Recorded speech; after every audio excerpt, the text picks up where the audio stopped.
Senator Gillibrand, I'll start with you. This is a sweeping new proposal to regulate cryptocurrencies, and a lot of stakeholders have been clamoring for regulation. Is this going to satisfy everyone? I don't think any bill can satisfy everyone, but I think this is a really great start because our goals are simple. We want to create safety and soundness in the American market. We want transparency and accountability, and we want to have consumer protections. And most industry players want to have rules of the road so they know they can count on it, so they know that they can create a business plan and know that that's consistent with what U.S. laws are likely going to be.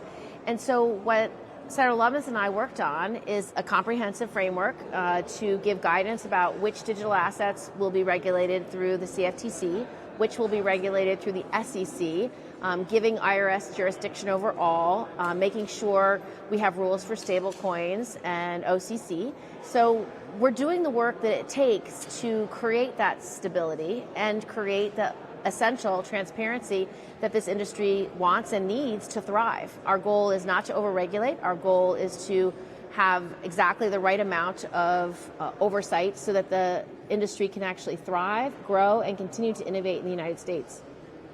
On that note, Senator Lummis, Wyoming is steeped in the history of the Wild West, and a lot of investors are attracted to crypto because it is unregulated. How do you strike the right balance here?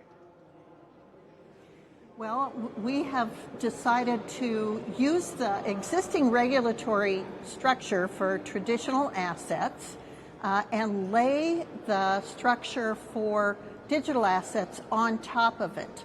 That's why we're using the Commodity Futures Trading Commission, the SEC, and the IRS in their traditional roles. So, for example, Bitcoin is clearly a commodity, so it will fall under the Commodity Futures Trading Commission. So will the spot market and the futures market.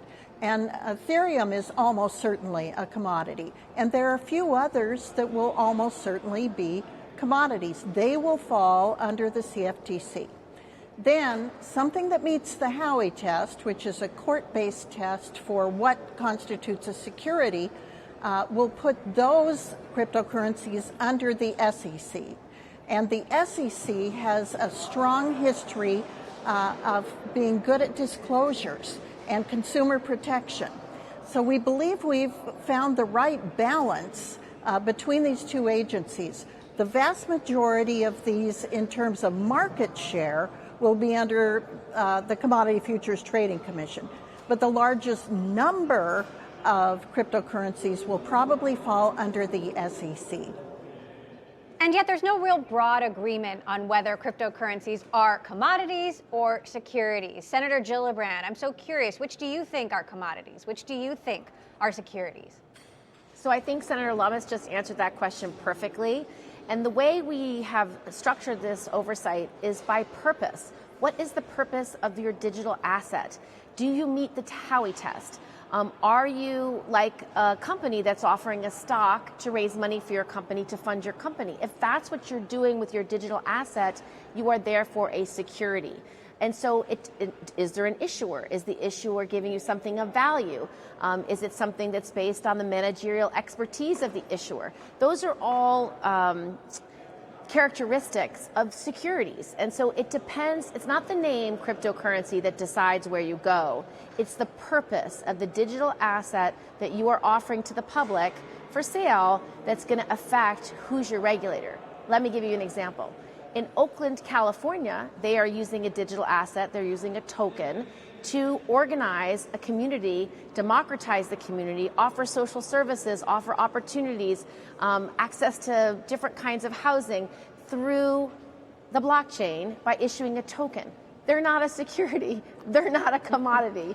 They're a community organizing entity. And so you can't say cryptocurrencies go here. You have to say this particular token, this particular digital asset is regulated CFTC or SEC or somewhere else based on its purpose. Stablecoins, for example, also a digital asset, is going to be regulated by the Office of the Controller of the Currency, as other currencies are. We have regulations about what constitutes a stablecoin. It has to be 100% backed by a fiat currency, and it has to be one-to-one. So we don't have the horrible collapse we just had based on a stable coin that was based on an algorithm and didn't have that backing. So we create safety and soundness in the existing market based on the purpose of each digital asset. And then, Senator Lummis, are you at all concerned about pushback from the SEC here? Do you believe that the CFTC has comparable resources to the SEC to handle this kind of oversight? Well, among the things in this bill are the ability to self-fund through the industry regulation, the CFTC. The CFTC is going to need additional staffing. This is going to expand their workload. So we recognize they need additional assets that will be coming from the regulated industry.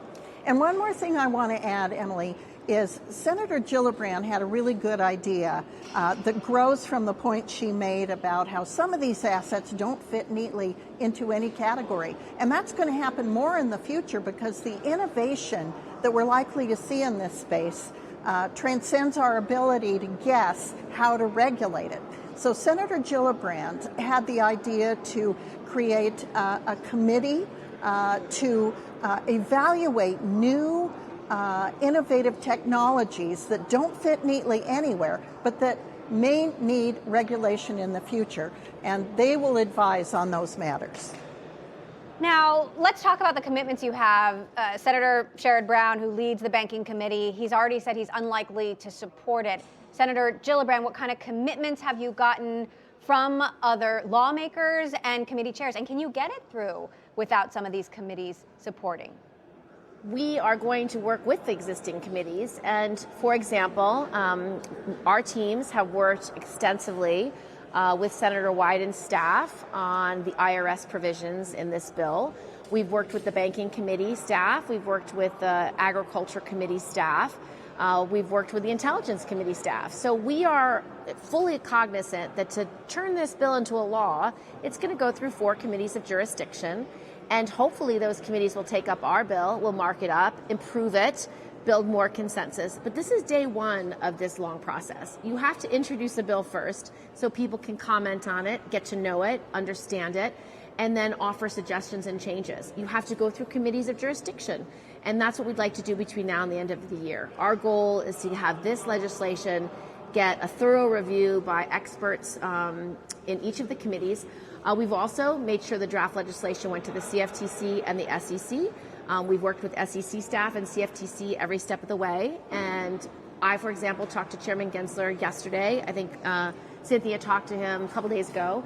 And he's going to look at the entire legislation, read it line by line, give us comments, give us guidance about what he thinks works best for SEC. We've already had that benefit with the chair of the CFTC, and yesterday he thought this legislation was a great place to start. And so we are moving in the right direction. And at the end of the day, our goal is to create a climate where these industries can thrive, but that the U.S. market can have the hallmark of safety and soundness and consumer protection where no other market does. Senator Lummis, when might committees start considering this bill, and how fast could we see a vote? Well, we hope that the committees of jurisdiction will hold some hearings this year. There's a lot of education that has to go along with this bill. Now it's been introduced, people can see the whole package. It's not a take it or leave it thing. It's time for the give and take, the dialogue, and most importantly, the hearings that can educate people about how this fits together, how it will work, and begin to take the kind of comments and suggestions and questions that comes along with thoroughly vetting a new piece of legislation in a landmark new area of regulation. So this could be a fairly long haul, but the important thing is that we get this started because there are other countries that are way ahead of us. Switzerland, for example, is way ahead of us. Even the UK. And so if we want to make sure that these industries can thrive here in the United States, I want New York City and New York State to be the center of financial innovation. Cynthia wants the cryptocurrency market that's already started in Wyoming to thrive and grow. And so we want to make sure that we have thoughtful regulatory frameworks so that these industries can survive and thrive. We want this industry to feel effective and be able to participate in the United States. I feel like there's an attitude in the Ag Committee to start looking at this. Senator Gillibrand serves on the Ag Committee because that has jurisdiction over the Commodity Futures Trading Commission, and that will be a big player in this. So if I were just guessing about what committee might want to begin to move quickly, I would guess Ag. What do you think? I do, and I talked to the Ag Committee staffer yesterday who's working with her chairwoman and ranking member on their version of this bill. And they will, I think these bills are going to be extremely compatible. And so I'm optimistic that when we start the hearings in the Ag Committee, you're going to see a lot of resonance and you're going to see a lot of common ground, which is an excellent first step.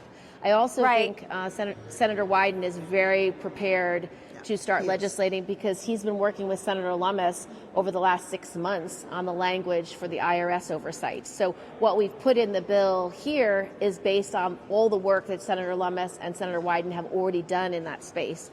So I think the first two committees that'll go will be Ag and Finance. Banking will do their job as soon as they has time, basically, with the other work they're already doing.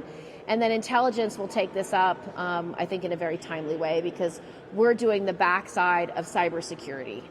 We have provisions in this bill that asks for a collaborative working group between SEC, CFTC, and other federal regulators to do the cybersecurity piece so we can give that work to the agencies of jurisdiction when it's ready.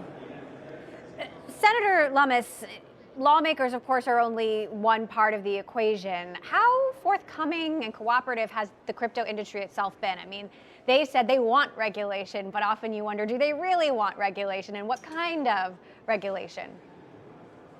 Well, there have been a number of trade associations that have been looking at this bill for the past 6 months. Some of them have weighed in, some of them disagree. And so we've tried to find areas of agreement, include them in this bill. Some of the areas where the trade associations are vying about provisions, we've maybe left them on the cutting room floor for now, and we'll return and look at them when we get deeper into this process. So there's already been a lot of vetting by trade associations, and that will continue throughout this process, throughout this calendar year. Yeah, and one of the reasons why the bill calls for a few studies is exactly that. These were areas of disagreement between multiple entities that are interested in this legislation. And so, for example, like for the issue of an SRO, we're going to have it studied. We're going to make recommendations. We're going to look at what are the benefits and the downsides. And so for all these questions that are very many issues of first impression, we're going to create a thoughtful response on how to do it. And we also got feedback from the regulators. There were certain things they didn't know quite how to do. For example, on the environmental side, we wanted to have basic disclosures, but the CFTC said, we don't do that, so we would need recommendations about how to do that effectively. That's why we're asking the FERC to do their analysis to show how do we do environmental disclosure in this context, what's effective, so they can give guidance to the CFTC, so the CFTC can then have environmental disclosures required for at least Bitcoin and Ethereum and any other digital asset that is regulated under their regime. Now, I wonder how this crypto conversation ties into what we are seeing in the broader markets. Some folks seem to think the bursting of the crypto bubble has had an impact on inflation and added to additional pressure on consumers. What do you both think about that? How does what we're seeing with crypto tie into the inflation rate and this pressure that consumers are under? Oh, it's impossible to tie crypto to inflation right now. The causes of inflation are elsewhere. The supply chain. Yep. The list goes on. The war in Ukraine. Gas prices. Gouging by oil companies. The list goes on and on, but looking at crypto is impossible. It is also important to note that there are new digital assets being created all the time. And so we're not just dealing with the finite set that exists today. This is a growing market with diverse needs and interests. So the other concern is the black market and crypto potentially being used for nefarious purposes, to buy guns, to buy weapons. Do you think this bill could be a step towards preventing that? So I'm on the Intelligence Committee, and I can tell you that the interesting nature of blockchain technology is that it's 100% transparent. So if you want to trace who bought or sold something through cryptocurrency for any terrorist group or any criminal entity, you can do that pretty easily. And our CIA and FBI very much know how to do that. So it is not the place where the dark web and the black market want to go ultimately. I would say unsophisticated participants might use it, but certainly anyone who understands the nature of blockchain will be sorely disappointed when the roadmap exists forever. You know, it's wonderful to see two people from different ends of Congress working together, and you found common ground on this issue of crypto. Is there space in one of the most polarizing of debates, the gun control debate, in which you two could collaborate as well? Well, there's a bipartisan working group right now that we're not part of, but yes, there is always common ground, and that bipartisan working group right now is figuring out where does it lie. Does it lie in reforming some aspect of background checks? Does it lie in some aspect of red flag laws? Gun trafficking is an area of common ground, always bipartisan, because it's just giving law enforcement the ability to cross state lines to find gun traffickers who are by nature criminal networks giving guns directly to criminals. So those are areas where I suspect there will be some common ground, but we are not on that committee. And if they fail, then Senator Lummis and I will certainly take it up. You know, one of the great things about digital assets, cryptocurrency, is it's not partisan. So when we go to our colleagues on both sides of the aisle and across the Capitol, we're talking about a subject about which we have way more common ground in trying to find that sweet spot between appropriate regulation and innovation. It's not partisan, it's bicameral. We're working with the regulators, with the White House, with the industry, and we're colorblind as to party affiliation. So it's a great space to be working in at a time when there's been quite a bit of polarization here in Washington. Right. Senator Lummis, you did talk earlier this week about the volume of calls your office has gotten on gun violence and sort of signaled, that you were giving this additional consideration. And I'm wondering where you stand on this new bipartisan legislation now. Just, where's your head at? Well, I haven't seen the legislation. The calls that I were getting from people who want us to do something were not specific about what they want us to do. They just said, it's time to do something. The calls I was getting from people who are opposed to doing something are specific to guns, because my state of Wyoming has a strong gun culture. So for me, I'm going to be looking at issues like juvenile expungement of records for violent juvenile offenses, and I'm going to be looking at mental health solutions. I'm worried that there are going to be a lot of young people coming out of the COVID lockdowns that spent a lot of time on the internet viewing harmful websites that may trigger them to be violent or act out in ways that probably they would not have before we went into the lockdowns. So those are the kind of things that worry me the most. Those are the things that keep me up at night. Another issue where I know Senator Klobuchar, Senator Grassley are hoping lawmakers can find common ground is on antitrust. Where are both of you on this antitrust bill that's coming to the floor later this month? I've not reviewed it yet, and I certainly will and let you know when I review it. And I too have been so focused on this bill. Believe me, it has taken us and our staffs every bit of time and energy that we can muster to get this bill filed and on the move. And so this has been a great week to get that done, get that launched. And now I look forward to turning my attention to some of the things I've taken my eye off of during the course of this very, very difficult lift that we finally made this week.